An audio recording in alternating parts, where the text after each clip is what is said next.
प्रश्न ये है कि जो यूपीएससी की सीटें हैं उसमें जनरल की सीटें ज्यादा हैं, एससी एसटी की कम हैं। इससे तो समाज में प्रभाव जो जनरल हैं उनका ज्यादा ही रहेगा, कम कैसे होगा? और जो वंचित है उनको न्याय कैसे मिलेगा? इसका उत्तर ये है कि पहले व्यवस्था को ठीक से समझना पड़ेगा, फिर हम उस पर सवाल खड़े कर सकते हैं। पहले व्यवस्था को समझ लें। मान लीजिए कि 100 सीटें हैं, ठीक है। 100 सीटों में से 15 सीटें एससी के लिए आरक्षित हैं, 7.5 एसटी के लिए आरक्षित हैं, 27% ओबीसी के लिए आरक्षित हैं, 10% ईडब्ल्यूएस के लिए आरक्षित है। ये सारा मिला के हो गया 59.5%।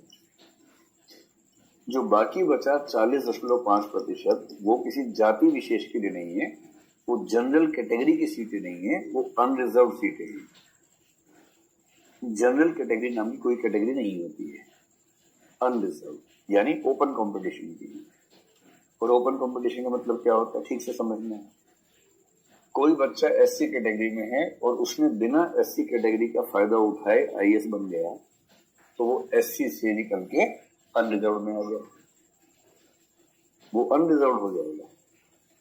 एससी से हो, एसटी से हो, ओबीसी से हो, ईडब्ल्यूएस से हो।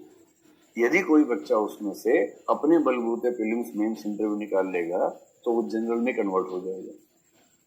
और इसका मतलब ये हुआ कि कुल सीटों में से ये 59.5% तो आरक्षित हैं ही, बाकी 40.5 में से भी हो सकता है कि 1/4 या 1/3 सीटें उन व्यक्तियों को मिले जो इन कैटेगरीज में आते थे।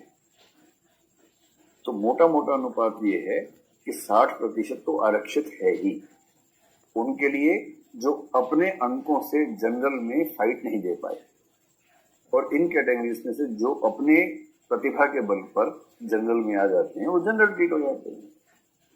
अब आप कह रहे हैं कि इसके बाद इनकी संख्या कम है। देश की आबादी में यदि एससी लोग 15% है, उसी अनुपात में सिविल सेवाओं में आ गए। अगर आप इसको भी कम मान रहे हैं तो फिर सही क्या संख्या होगी, ये बताइए खुद ही। एसटी देश की आबादी में 7.5% थी जब ये सिस्टम बना, उतना ही उनको प्रतिनिधित्व दिया। तो कितना प्रतिनिधित्व देने के बाद आप कहेंगे कि हाँ अब ठीक है? क्या आप चाहते हैं कि देश के जो बाकी अनरिजर्व लोग हैं या कंपटीशन से आना चाह रहे हैं उनको पूरा ही बाहर निकाल देना चाहते हैं? लोकतंत्र केवल प्रतिनिधित्व से नहीं चलता है, उसे मेरिट की जरूरत भी होती है। और यदि आप मेरिट को पूरा खारिज कर देंगे तो मेरिट का बहुत बड़ी संख्या में पलायन भी होता है। और अमेरिका, यूरोप तैयार बैठे हैं भारत के मेरिट वालों को लेने के लिए, तैयार बैठे, एकदम सीधे वीजा देते, एक ही बार में 5 साल का नागरिक बना लेते हैं। तो एक बैलेंस रखना पड़ता है इस चीज में कि योग्यता का सम्मान बना रहे, साथ में वंचित वर्गों की भागीदारी बढ़ती रहे। और वंचित वर्गों में जो योग्य लोग हैं उनको हम जनरल में ट्रीट करके योग्यता के आधार पर स्वीकार करते रहें। बैलेंस चाहिए। ये सुनी सुनाई बातें लेके बहुत प्रभावित नहीं होना है। ये सुनी हुई बातें हैं, जो बातें आप कभी कभी जिस तरह से करते हैं आप बच्चे लोग, उससे बचिए। चलिए भाई देखो, क्लास शुरू नहीं हो पाएगी, ये तो गप मारने में मजा बहुत आता है मुझे भी। नहीं मेरे बातचीत करने में अब बुरा मान लिया, सब पूछो नहीं रहने क्यों नहीं पूछ। आप हैं कहां से? अच्छा शामली से हो, फिर तो पूछ लो। अरे वैसे ही बोलो वो।